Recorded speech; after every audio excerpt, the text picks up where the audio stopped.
Karibu sana kwenye channel yetu pendwa ya Apostle Katambi. Leo ninazungumza kwa habari kwa nini unaingia mwaka mpya alafu matatizo unayopitia ni yale yale ya mwaka wa jana. Natoa mfano kwa sababu gani? Kuna mtu mwaka jana ulikuwa ni mwaka wako wa mateso sana. Kuna mtu mwaka jana ulikuwa ni mwaka wa shida sana.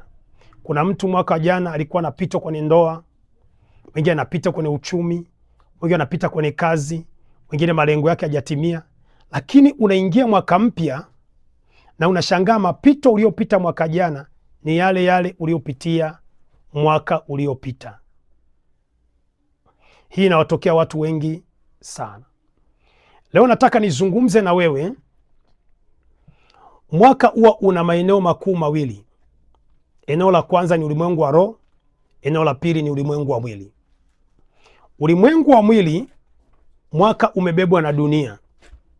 Dunia huwa haibadiliki. Miaka yote jua litakuwa pale pale, miaka yote mwezi itakuwa pale pale, lakini mwanadamu anayeishi duniani huwa anabadilika.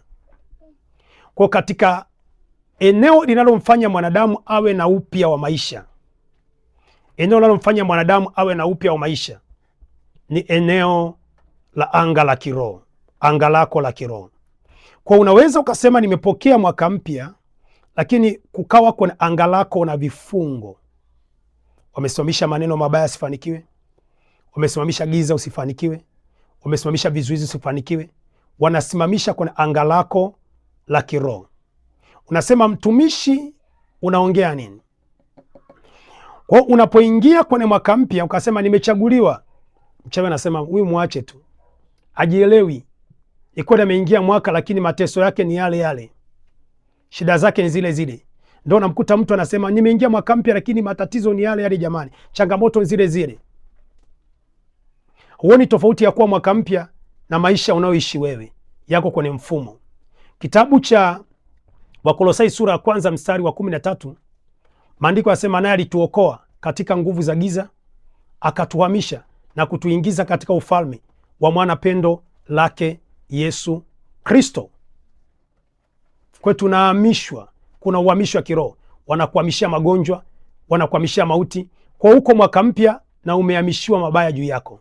Unaweza ukafuatilia somo hili kwenye channel hii ya Apostle Katambi.